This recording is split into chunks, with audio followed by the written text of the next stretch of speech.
Good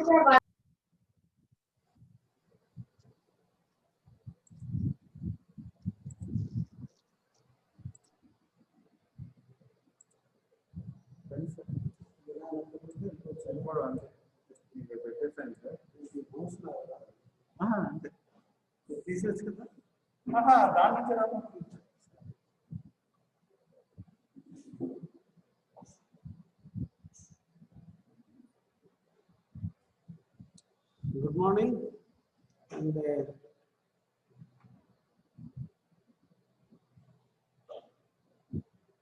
yes,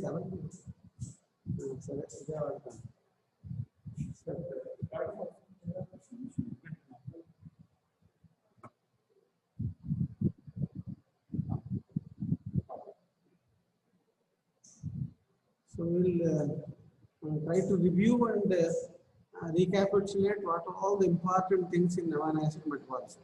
We cannot go on describing the amino acid metabolism pertaining to individual amino acids. It's not possible in a 1 hour class.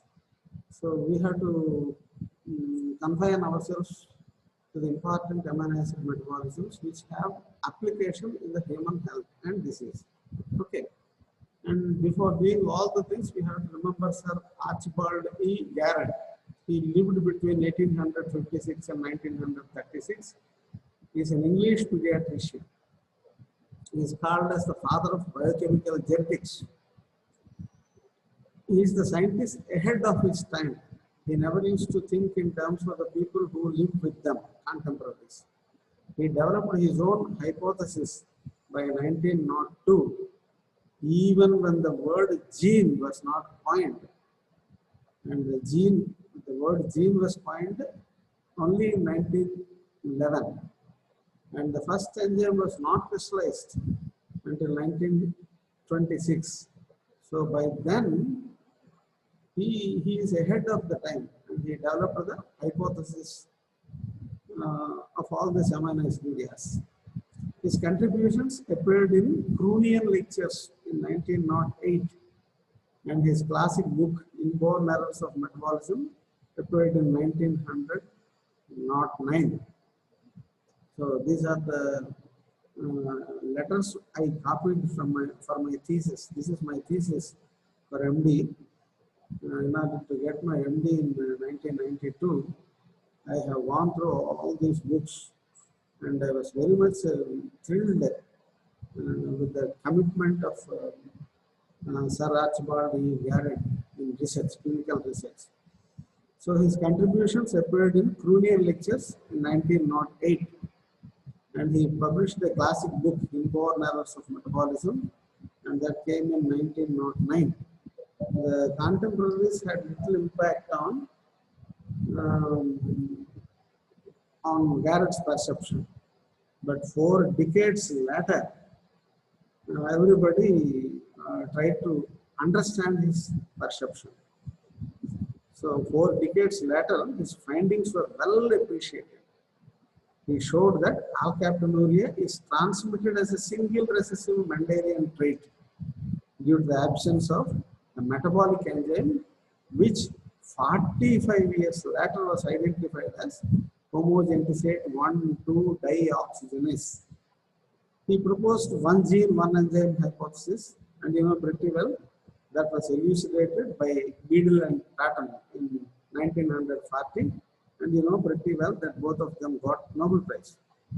In 1908, Garrett for the first time listed cystinuria, alkaptonuria, pantasuria, and albinism as inborn errors of metabolism.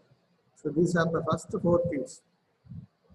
You know pretty well out of the 20 amino acids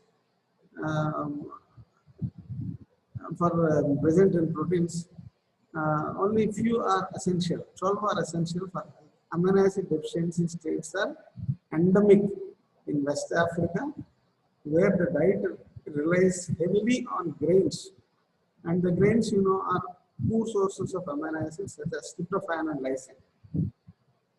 So the disorders include kwashiorkor, which results when a child is weaned into a starchy diet poor in protein, and marasmus, in which both caloric intake and specific amino acids are deficient. You know pretty well about all these things.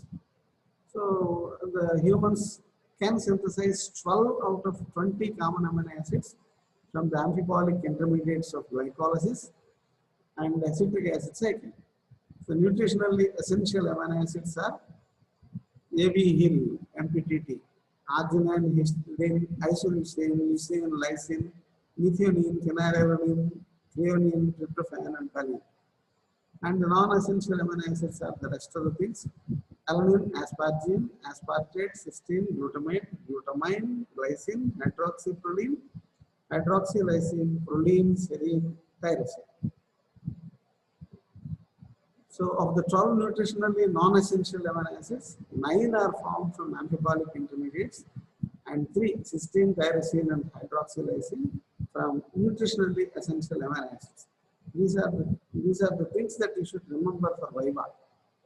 So 3, cysteine, tyrosine, hydroxylysine, they are from nutritionally essential amino acids.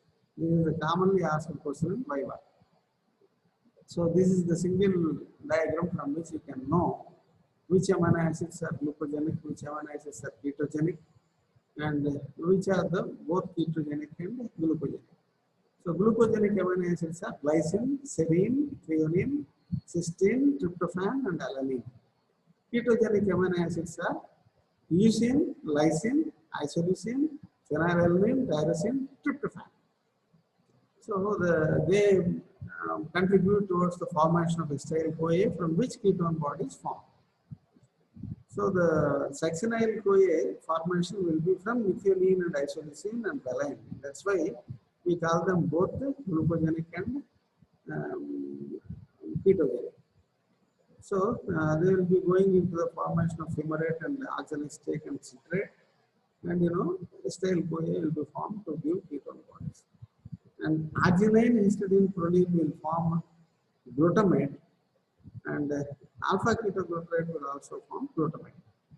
So these are the simple things that you can be getting from your textbooks. Only thing that you should have the presence of mind, which are the things that should be freshed up before going to the examination. So we will directly go for the degradation of glycine. You know pretty well. The essay question is mainly from this. So glycine will be going to form the glyoxylate, and the glyoxylate will be getting into the formation of oxalic acid and formate. You know pretty well, formate occupies important place in one carbon pool. And next thing is tissue protein synthesis, glutathione, very important one, and creatinine, heme synthesis, purine, C4 and C5, and N7. And then hippuric acid for detoxification, glycolic acid in bile acids, and glucose and glycogen. So that will be the synthetic products from glycine. So glycine 3 ways will give N5, N10, methyl tetrahydrofolate, and carbon dioxide, and ammonia. Ammonia will give enter into the formation of glutamine, urea, formation of other amino acids. So this is one stage where you should stop and recapitulate the thing. So inherited disorders of glycine. We'll particularly focus on the applied aspects, that's all. Glycinuria, it is autosomal dominant X-linked trait. Defect is attributed to the renal tubular reabsorption. They'll have a tendency to form oxalate stones in the kidney, and plasma levels are normal, whereas urinary excretion increases. The primary hyperoxaluria is an inherited disorder. Deficiency of glycine transaminase is the reason. Progressive calcium urolithiasis, oxalate stone formation is the main entity. And now sulfur containing amino acids, cysteine, cysteine, and methionine. So the methionine adenosyl transferase forms S-adenosyl methionine, and the methyl transferase will form S-adenosyl homocysteine, Adenosine homocysteine will form from S-adenosyl homocysteine. Then from homocysteine methyl transferase will form methionine. So these are the things that you should definitely remember before facing the theory examination and viva.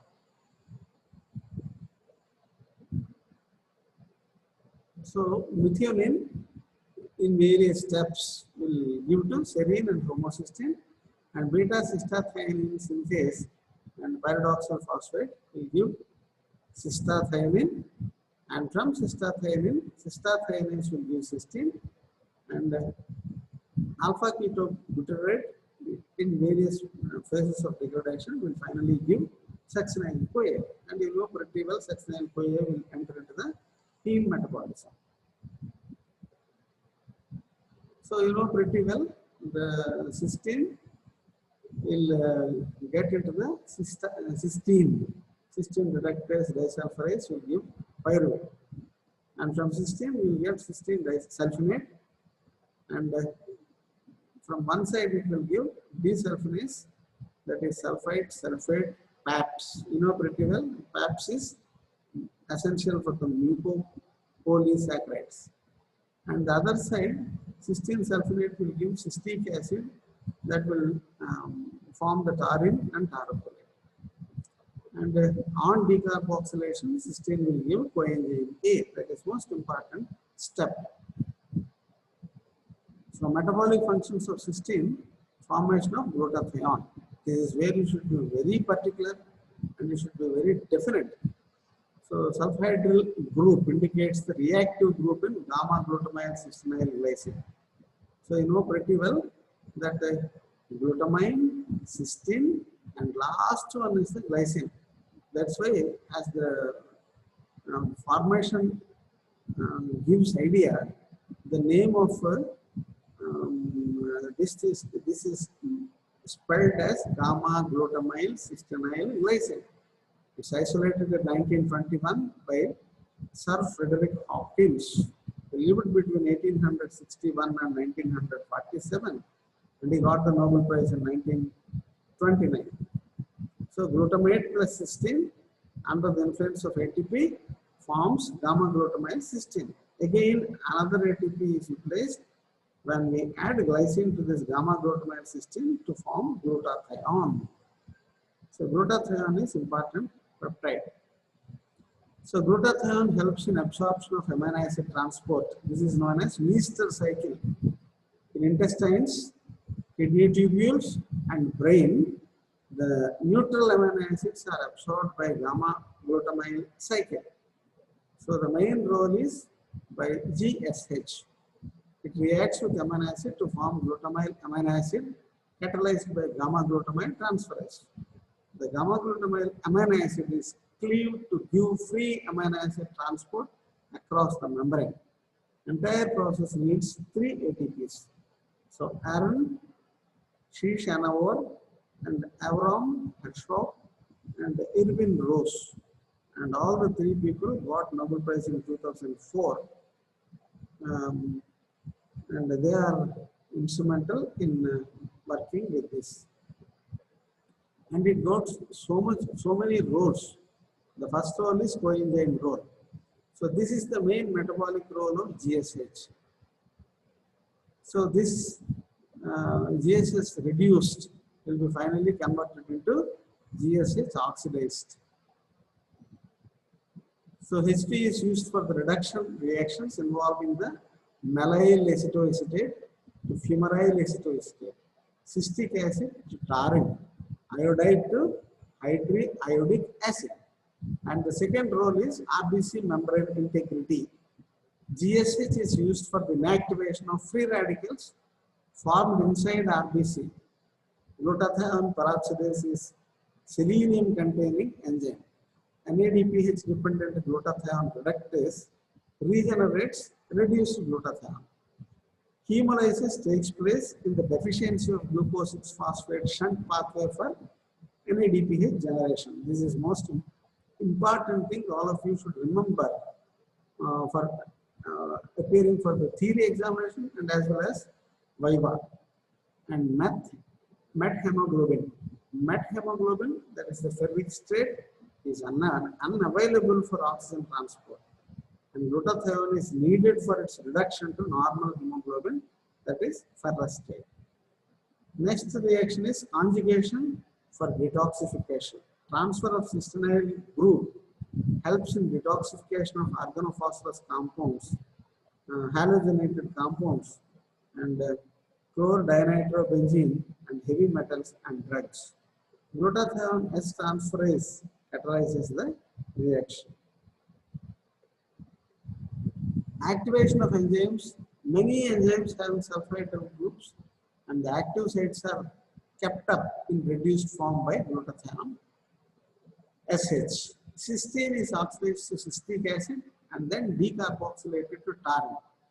Taurine is useful for bile acid conjugation to give taurofolate, that is the bile salt. Taurine is modulator of calcium binding and movement. In CNS, it is inhibitory neurotransmitter. Cysteine residues in polypeptide chains forms disulfide bridges to make active proteins like insulin and IgG. Protein disulfide isomerase form this disulfide bonds. N-acetylcysteine, NAC, improves the body levels of glutathione and covers the free radical injury, and also in chronic hepatitis B patients. N-acetylcysteine, NAC, is given even for the chronic renal failure patients where the cysteine levels are very high. When we first sniff that the cysteine levels are increasing, then we have to incorporate N-acetylcysteine in the treatment, and then it's available. And yes, levocysteine significantly decreases in erythrocytes during aging process. That's why aging can be considered as cysteine deficiency syndrome. This is most important one. We have to remember this while preparing for the Viva. L-cysteine significantly decreases in erythrocytes during aging process, like the people like me. Hence, aging can be considered as cysteine deficiency syndrome. Organic sulfur in the body is a component of proteins, sulfur-containing amino acids, sulfatides, and GAGs. Inorganic sulfur is derived by transsulfuration and desulfuration of cysteine. The excretory forms of sulfur in urine are inorganic sulfates, organic or ethereal sulfates, and neutral sulfur. This is the common question that we ask in the practicals. Active sulfate, that is phosphoadenosine phospho 5' sulfate. That is the full name of PAPS. If you say PAPS, they will ask about the full name. Active sulfate is PAPS. The name is phosphoadenosine phospho 5' sulfate. So that's formed by ATP sulfate and sulfate attached to ribose 5' phosphate. PAPS is very useful for the sulfuration reactions for the synthesis of sulfatides and the glucosamino glycans. Cystinuria is most important. This is one of the inborn errors of Garrett's tetrad. In those days where genes and enzymes are not known, Garrett, ahead of all the contemporary people, he has seen the inborn errors. This is one, that is cystinuria. It's an autosomal recessive condition due to the deficiency of transport of amino acids, and it is characterized by abnormal excretion of cysteine and to some extent lysine, ornithine, and arginine. This is what I have done in my thesis to get my MD in biochemistry. So it's known as cysteine lysinuria. And that's what the name I have given to my thesis also for that incident. Cysteine crystals are formed in acidic urine, leading to crystalluria and subsequently progress into urolithiasis. Obstructive uropathy may lead to renal insufficiency, and treatment is by increasing fluid intake and alkalization of urine. That's why we have to take at least 100 ml of urine in night time. That is the minimum thing that is required. అలా ఊరికే పడి నిద్రపోకుండా మధ్యలో లేచి 100 ml తాగిన నీళ్ళు that will prevent all this obstructive neuropathy. And we have to take the fluid intake and we have to at the same time alkalinize దోసకాయలు, దొండకాయలు, సో కీరా దోసకాయ ఇలాంటివన్నీ తినడం వలన alkalization of urine will improve. And that is the area where we will not get the obstructive neuropathy due to the deposition of cystine crystals. And if we have a lot of cystine crystals, they will appear like pointed metals, and they will cause the degeneration of the kidney, and the kidney will be destroyed by this crystalline deposition of cystine. And there is a cyanide nitroprusside test for homocystinuria. And when we have done, I have done this thesis. This is very much available, and the cyanide later on was cancelled because the Ceylon people, so they used to commit suicide by swallowing cyanide. So the cyanide nitroprusside CNNP test for homocystinuria, 5 ml of urine is saturated with sodium chloride, and 4 drops of ammoniacal silver nitrate is added, and potassium cyanide is added after 1 minute in a drop-wise fashion until the solution becomes clear from turbidity. Then 4 drops of sodium nitroprusside is added. Magenta red color appears within 3 minutes, and that lasts for 3 minutes. So specific aminoaciduria is confirmed by paper chromatography. That's what I have done to get my MD degree. So homocysteinurias. This is the latest condition, first described only in 1962. So this is the latest in the series of inborn errors of metabolism. So many things were found out before that. And this is the latest condition, first described only in 1962. So in the series of inborn errors of metabolism, this is the latest one, homocystinuria. Incidence is 1 in 2 lakhs of births. But in India, it is more common. I have documented many good number of cases in my thesis. The normal blood homocysteine levels is 5 to 15 micromolecules, and in blood it is increased 50 to 100 times in homocystinuria. Moderate increase is seen in aging and in B12 deficiency and B6 deficiency.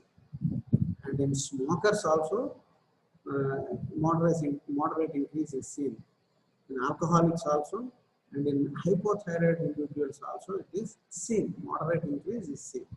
So remember, moderate increase is seen in aging, B12 and B6 deficiency, and in smokers, alcoholics, and hypothyroid individuals. And I have told you that it is moderate increase is seen in aging, and in most of the cases of aging, hypothyroidism will be coexisting, and that's why we can take it for granted that moderate increase is seen in aging. Substantial increase is noticed in congenital cases, and that for which we can do nothing. Increased risk of coronary artery disease is associated with this homocystinuria. That's why whenever we see repeated deaths in families below the age of 30 years, we have to go for the estimation of homocystinuria, homocysteine levels. So increased risk of coronary artery disease is associated with this homocystinuria. And causes for congenital homocystinuria are, there are many, you need not go for that, it is an extensive one. You can concentrate on this. Amino aciduria related to sulfur containing amino acids. So deficiency in transport system, deficiency that is cystinuria, and deficiency in homocystinuria, deficiency in cystathyridia. So mental retardation will be seen only in cystathyrin synthase and cystathyrinase deficiencies. And ectopic lentis iridodonesis is seen in cystathionine synthase deficiency, and thrombosis is seen in cystathionine synthase deficiency. Aminoaciduria is present in all the three, cysteine and homocysteine and cystathionine. And the amino acid increased in blood is methionine, homocysteine in homocysteine deficiency, and cystathionine deficiency, cystathionine. Nitroproside test is positive only for cystinuria. So the supplementation of fluid and alkali and cysteine and pyridoxal and methionine should be supplemented, and methionine will be supplemented in cystinosis. Cystinosis is familial autosomal recessive disorder.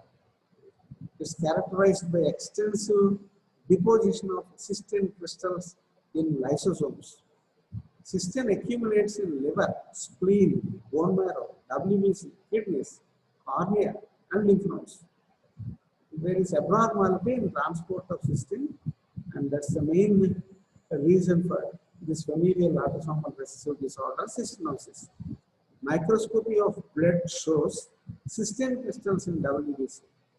Treatment is to increase the urine output, alkalinization of urine, and administration of chelating drug, D-penicillamine, to chelate the cystine crystals.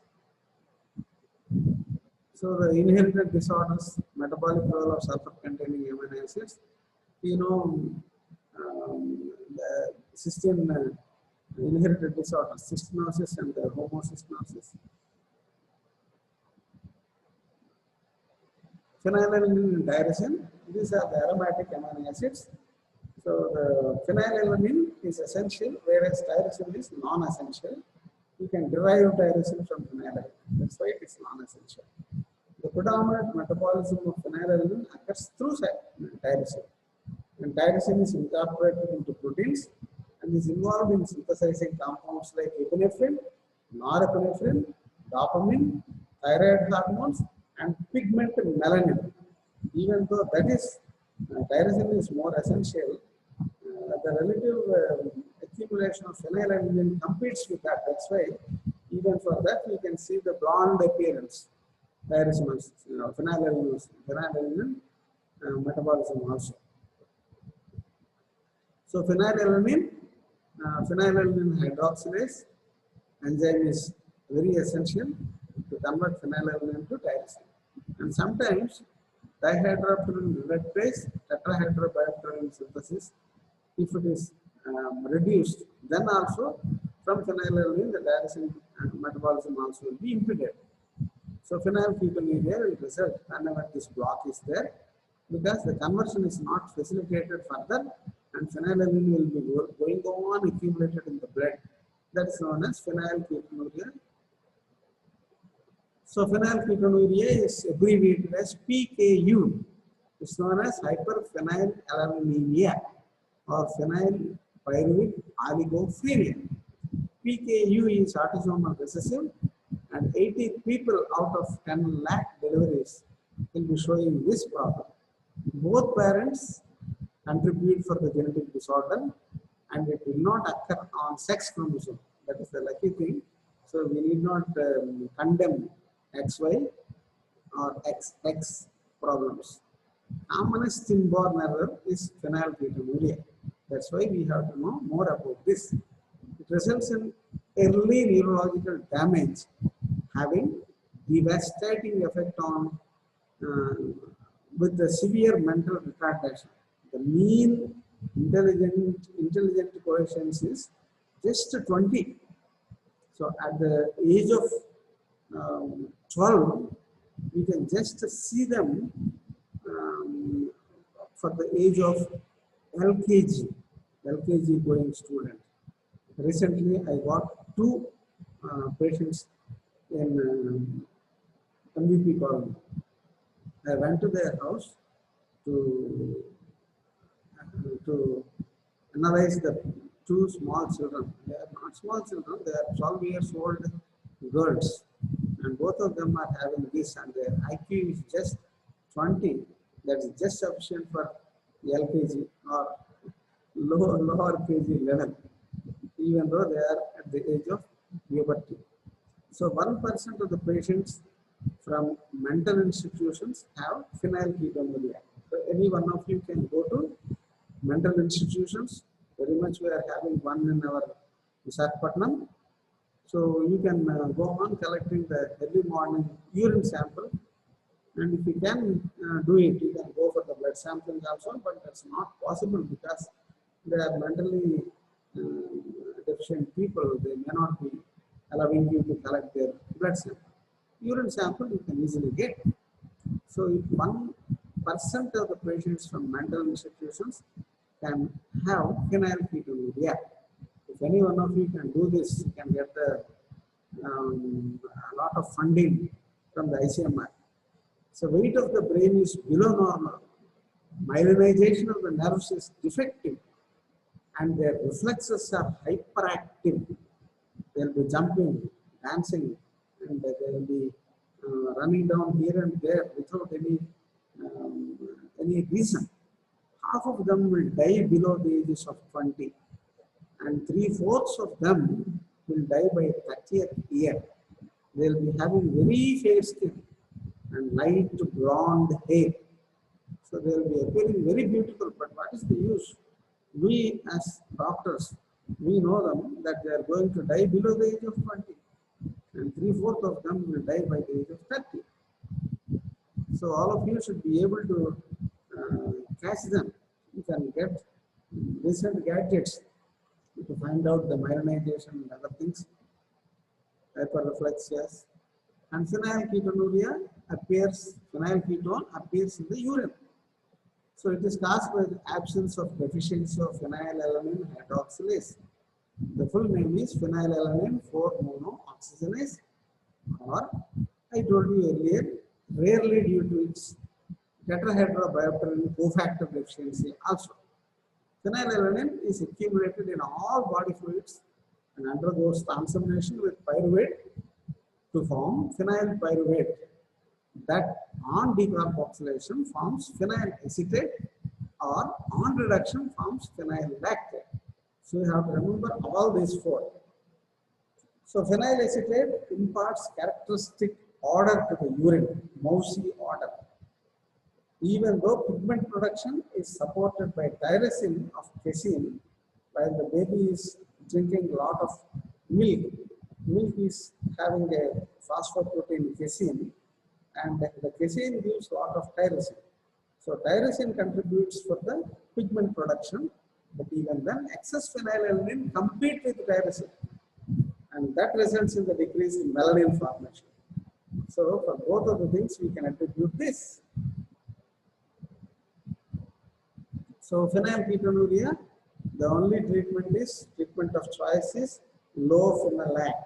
It's synthetic diet, and we cannot afford in India. That's very costly. 125 grams will cost around 6,000 rupees.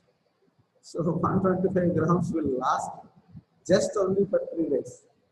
So how many of us, our people in India can afford to spend that much amount? So remember, low phenolac is the synthetic diet that is started early. If we start early in the child, as soon as the baby is born, severe defects are avoided. Low protein diet, having 200 to 500 milligrams per day of protein, is given up to 3rd year, and this will definitely prevent mental retardation. But the physical and emotional problems will continue. We cannot stop them. High phenylalanine levels in pregnancy results in fetal abnormalities. So it's not good to get high phenylalanine levels in pregnancy. That will be done only by taking heavy non-veg diet during pregnancy. So out of some belief that the people will be giving high levels of protein diets during pregnancy, that's not good. So high phenylalanine levels in pregnancy results in fetal abnormalities. 1 out of every 57 humans has a gene for PKU in one of its paired chromosomes. So So that's why it's quite common. So there is one test. This is known as Guthrie test. It was developed in 1961 by Robert Guthrie. So this test goes by his name. He lived between 1916 and 1995 till recently. So it's a rapid screening test. So certain strains of Bacillus subtilis need phenylalanine as an essential growth factor. And the bacteria cannot grow in a media devoid of phenylalanine. So they prepare a medium that is totally devoid of phenylalanine. And to that, they add a little bit of blood, which is very rich in phenylalanine in the first metabolic block. So the bacterial growth is proportional to the phenylalanine content in the patient's blood. So Guthrie was the father of a mentally challenged child, and that's why the felt need made him to develop this test. And he had a niece with phenylketonuria. He developed a rapid diagnostic screening test for PKU. So earlier in 1934, Asbjørn Folling, a Norwegian biochemist, introduced the use of ferric chloride test. This is a color test. The urine of mentally retarded child when added to ferric chloride, and the mentally retarded child is in addition having a decreased skin pigmentation and mousy odor of urine. And these are the four things considered by Asbjørn Folling, a Norwegian biochemist. And he added ferric chloride and he developed a light green color. And that is the thing that made him diagnose this. And Guthrie test will be given as a short notes for most of your examinations. And this will be given as a short notes test for 5 marks for pediatrics, postgraduate students also in the examinations. And all these things are not needed. And this is most important. Urine, conversion of homogenesis to malleable ester state. Homogenic acid oxidase. So ferrous and sulfite and vitamin C are needed to convert this into malleable ester state. Inhibitor is alpha prime dipyridyl, a chelating agent that strongly binds to ferrous and inhibits the reaction. Thus, homogeneity is accumulating and appears in the urine in experimental alkalinuria. So we can do this, produce this in experimental alkalinuria by administering the inhibitor alpha prime dipyridyl. It's a chelating agent. So urine from the patient with alkalinuria, you can just collect fresh urine from alkalinuria patient, and after 2 hours, the urine turns slowly from upper levels into black. So the specimen on left, which has been standing for 15 minutes and shows some darkening at the surface due to the oxidation of homogenic acid. And after it completely stands for 2 hours, definitely the entire thing will turn into black. And we can rapidly turn it into black if at all the urine is from alkalinuria by just converting into alkaline medium, by just adding sodium hydroxide or potassium hydroxide, or if nothing is needed, we can just add a little bit of ash. In any house, ash will be available. So we can enter any house, we can collect the fresh urine, it's very easy. And if you just go to the fireplace, you can find the white ash, fresh ash. Add a pinch of ash to this fresh sample of urine.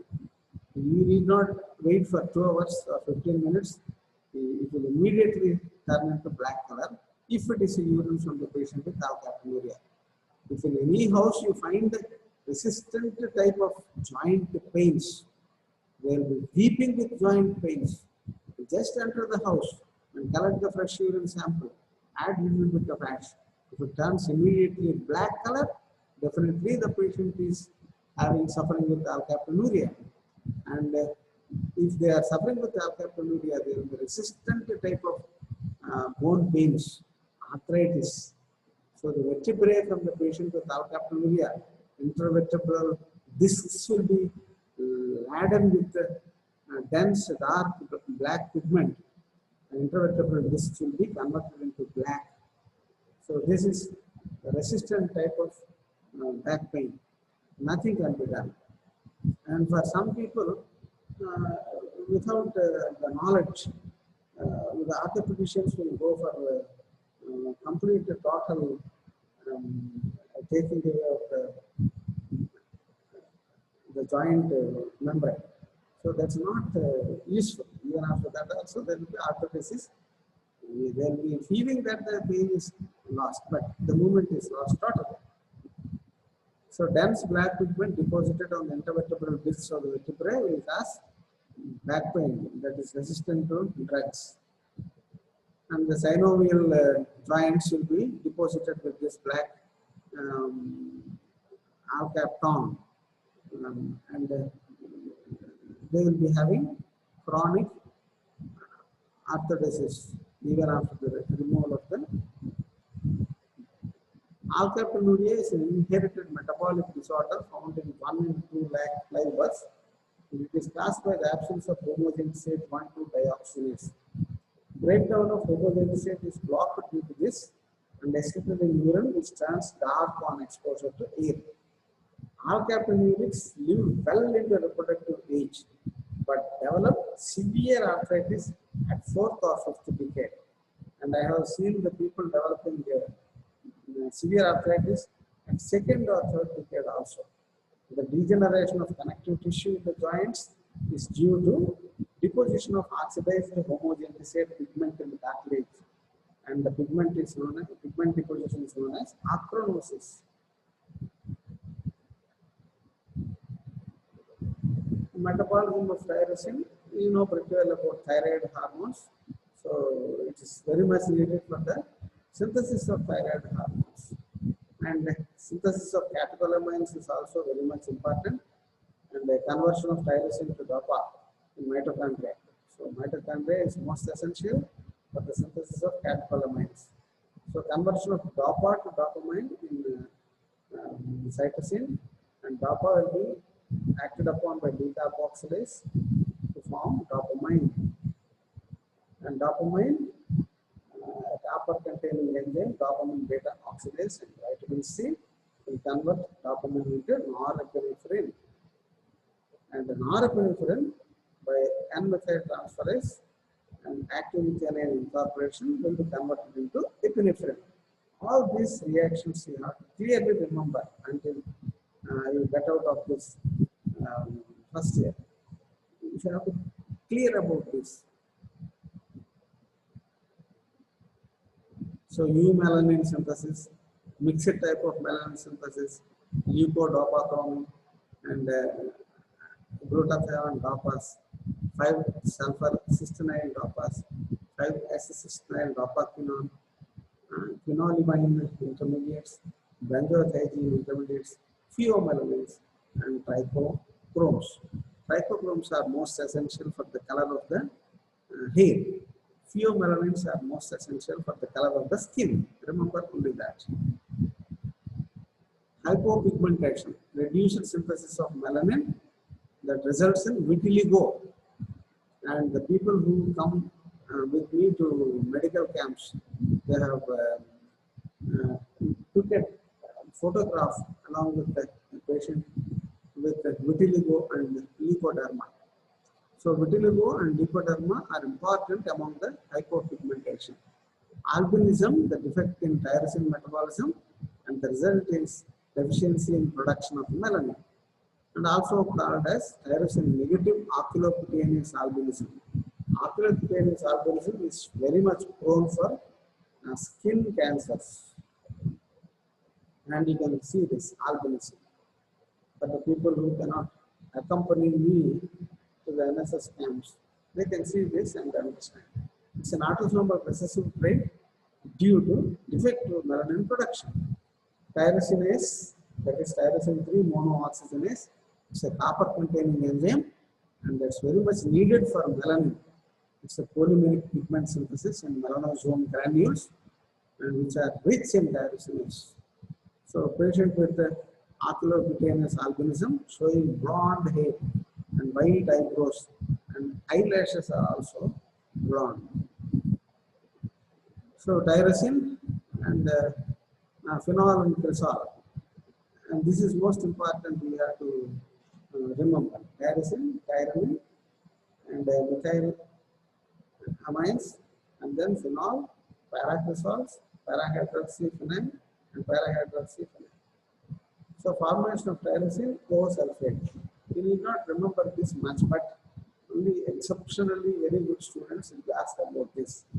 It is formed by the sulfation of tyrosine by active sulfate, and this is present in fibrinogen molecules. During conversion of fibrinogen to fibrin, two peptides are liberated. One of the peptides contain tyrosine orthosulfate. This is the only thing that will be asked for. Exceptionally very intelligent student in Bible.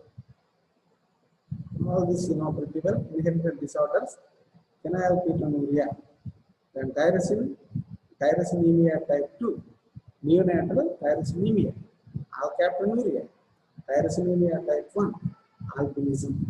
And you know all these things where the blocks will be seen. Phenylalanine hydroxylase, transaminase with deficient in B6 and vitamin C, and hydroxylase oxidized vitamin C and carbon and glucose, and homogeneous oxidase where sulfide group and vitamin C, and finally fumarate hydroxylase deficiency. All these 5 deficiencies you have to mug up and remember. And this is the picture where you should be very careful. Alkaptonuria, this is due to a deficiency in the homogeneous state oxidase. Homogeneous state accumulates forming polymers that will cause the excretion in the urine. So urine darkens on standing and on alkalinization also rapidly. Arthritis is the common clinical feature. There is no effective treatment for this disorder. Low protein diet for life is a prudential treatment. It's very difficult to maintain on low protein diet, but we have to go for that only. And methylmalonyl-CoA mutase deficiency. Disease is due to deficiency in methylmalonyl-CoA mutase. Elevated levels of methylmalonyl-CoA occurs in the blood, and metabolic acidosis and developmental problems occurs. Histidinemia is one problem where the developmental problems, severe mental retardation will be seen. So if a fellow is having histidinemia, he will not wear dress even after 12th year of age, whereas his sibling start wearing dress even at the age of 3 years. So histidinemia will be starting in severe mental retardation. So the disease is due to deficiency in histidase. Elevated levels of histidine occurs in blood and urine, and mental retardation is the common factor, but it may not be always present. But I am lucky enough to get 2 cases for my MD thesis. I am lucky. So in branched chain amino aciduria, we have MSUD, maple syrup urine disease. So valine, isoleucine, and leucine. So the disease is due to deficiency in branched chain alpha keto acid dehydrogenase. So the levels of branched chain alpha amino acids and their alpha keto analogs are elevated in plasmas and urine also. That's why the maple syrup urine smell will be there. You do not know what is maple syrup, but if maple syrup is sniffed, and the same smell will be felt with the urine in cases of maple syrup urine disease in branched chain amino aciduria. Neurological problems are quite common, and the disease has high mortality rate. I am fortunate enough to see 12 cases in our areas of Srikakulam, Vijayanagar districts. So the treatment involves a restricted dietary intake of branched chain amino acids, which we cannot implement so easily. So most of the people will have the disease and they will die in a short span of life. Cystathionuria, accumulation of cystathionine and its metabolites is due to deficiency of cystathionase. So no clinical symptoms are present, and homocystinuria, most important, the disease is due to deficiency in cystathionine synthase. Accumulation of homocysteine occurs in the urine. Methionine and its metabolites are elevated in the blood. Mental retardation, osteoporosis, myocardial infarction, and a characteristic dislocation of the lens occurs. So this is due to iridodonesis. Iridodonesis will be seen. Whenever you ask a patient to look into your eyes, he'll be just confusing. He'll be just moving his eyeballs here and there. By that you can understand that the patient is having homocystinuria. And you know pretty well there will be osteoporosis. So the fellow will be having thin bones. He will be carrying a supporting stick, and wherever you wanted to stand, he will be supporting his entire frame on a supporting stick. You can find these people in common places of begging. So they will be leaning on a sidewall and they will be carrying on a stick, and they will be spreading a small cloth in front of them, and they will be asking for the alms or money. And whenever you go near them, they will be trying to concentrate their vision on you, but they will be going on fluctuating their eyeballs, and their eyeballs will be here and there moving. And iridodonesis is the characteristic picture. The lens will be moving here and there. So if you are so careful, and you can just go into their, concentrating into their iris, and you can find the iridodonesis, dancing iris. So tryptophan metabolism is also most important. Tryptophan is degraded into alpha-bolic intermediates via kynurenine-anthralinate pathway, and metabolism is divided into kynurenine pathway and serotonin pathway. So here, kynurenine hydroxylase deficiency, kynureninase deficiency, and a B6 deficiency, pyridoxal phosphate deficiency is the result. And you can find excretion of xanthinic acid in the urine, and you can find the kynurenine pathway. 2-acetyl-CoA is the ultimate one. S2-acetyl-CoA is the ketogenic one. And nicotinic acid, niacin, is the most important one. Quinolinic acid, 2-amino acid mucoic semi-aldehyde is another one. So xanthinic acid, formation of xanthinic acid in B6 deficiency, 3-hydroxykynurenine cannot be converted to 3-hydroxyanthranilic acid. That's why it will be accumulated and then it will be converted into xanthinic acid in extrahepatic tissue. And that's why it is excreted in the urine. Serotonin and melatonin, most important one. Serotonin is a neurotransmitter. It acts as a potent vasoconstrictor and produces contraction of smooth muscles and stimulator of cerebral activity. Carcinoids, argentaphenomas. So extra places where you find the malignant tumors of serotonin producing cells will be found. In this condition, 60% of tryptophan is metabolized by serotonin pathway, and consequently pellagra and a negative nitrogen balance can occur. Some may have a right-sided heart failure, that is known as pulmonary, and they will die very early. They will have respiratory distress and bronchospasm, and this is the most important one that's coming out in the neonatology in pediatrics, and the people will be diagnosing that even in pulmonary hypertension. We will try to know about that in nitrogen oxide. Melatonin, synthesized from serotonin and participates in diurnal biological rhythms, inhibits melanocyte-stimulating hormone and adrenocorticotropic hormone, and performs all the neurotransmitter functions. So we will not go for all these things. Hartnupp's disease. It's a defective disorder associated with defective tryptophan metabolism. Biochemical defect is probably impaired formation of transport proteins for tryptophan and neutral amino acids, characterized by mental retardation, cerebral ataxia, hypersensitivity to sunlight, plasma levels are decreased, and urine shows greatly increased amounts of indole state and decreased synthesis of serotonin and nicotinic acid.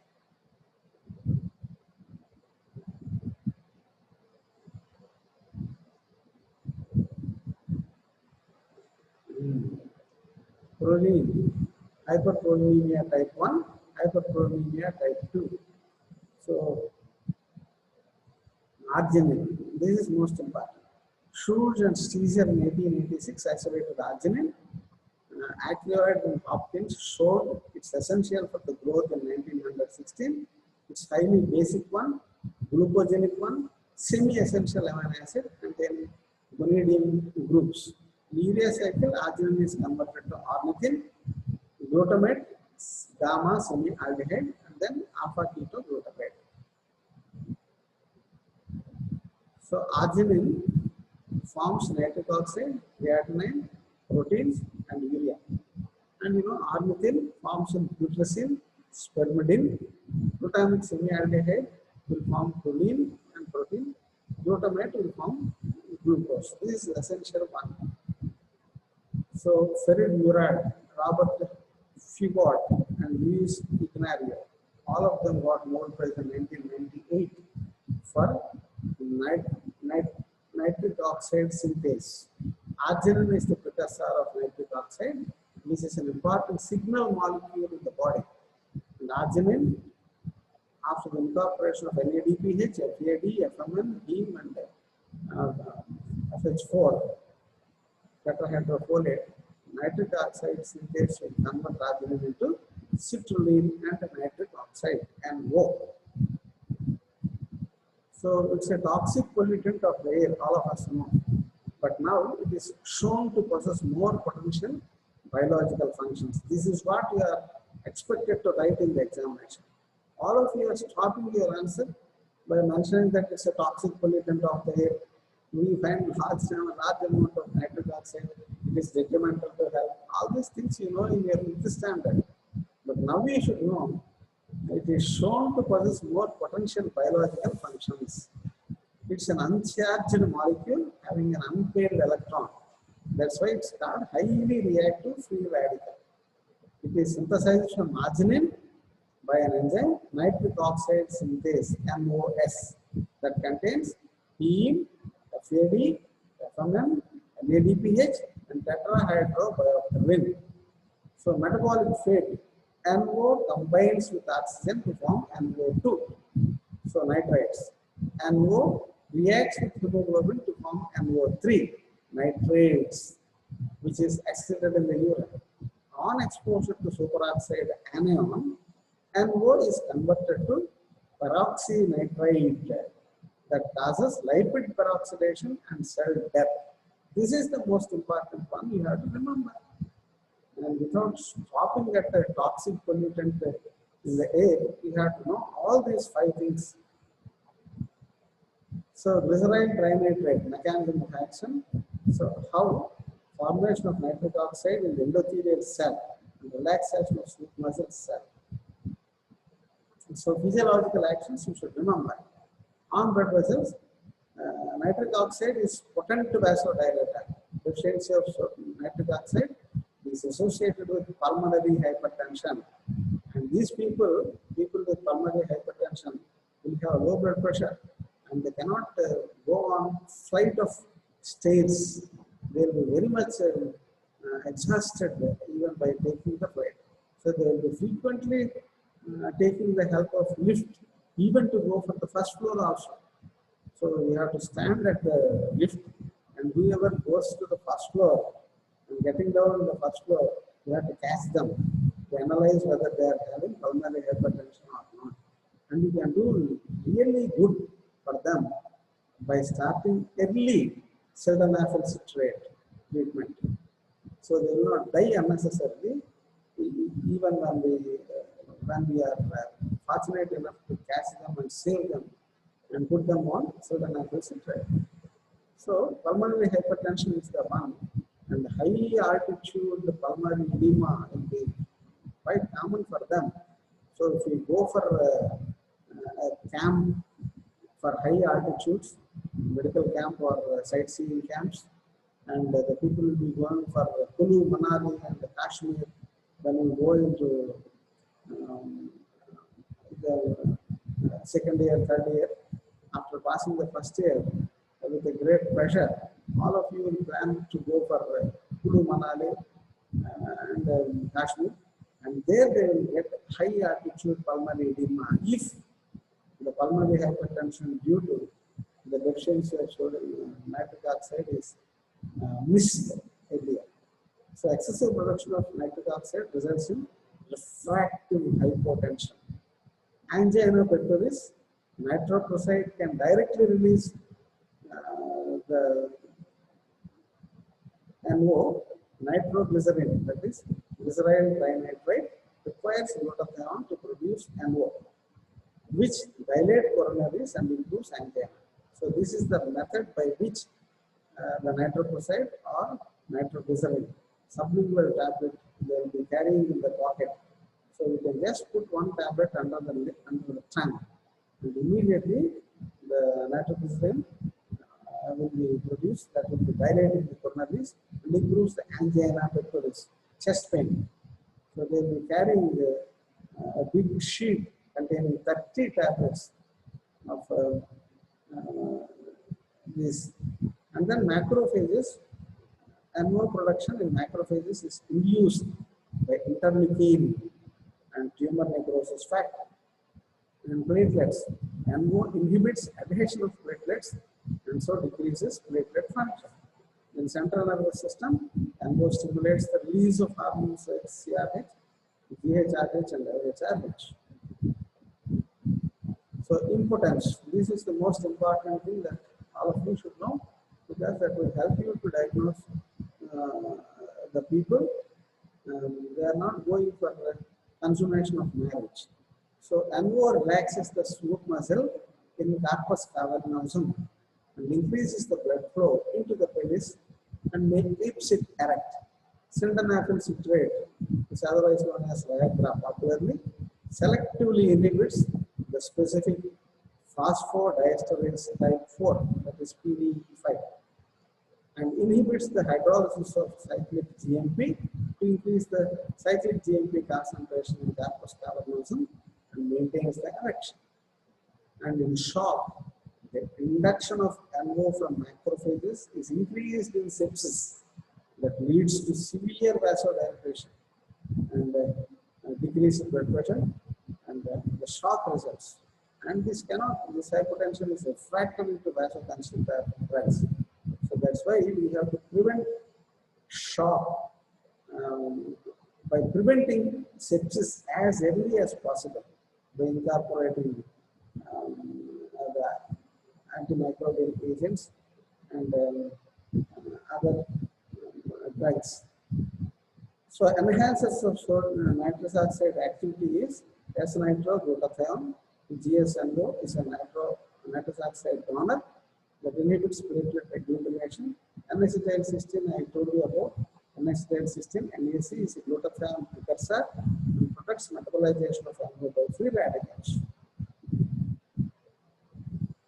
Antagonists of NO, N-monomethyl arginine competitively inhibits NO. Asymmetric dimethyl arginine, ADMA, is an endogenous arginine analog and nitric oxide inhibitor. ADMA is increased in hyperhomocystinemia and preeclampsia, where hypertension is due to lower production of NO. Some of you can take up this project work in preeclamptic patients. So ADMA is increased in hyperhomocystinemia and preeclampsia. This project you can take up from ICMR, you can get a lot of funding also, where hypertension is due to lower production of NO. Mutations in ornithine amino transferase elevate plasma urinary ornithine and thus gyrate atrophy of retina. And in these people, uh, the gyrate atrophy will be manifesting in early childhood. So they will be going on blind as the age advances. One of my maternal Manata was suffering with gyrate atrophy.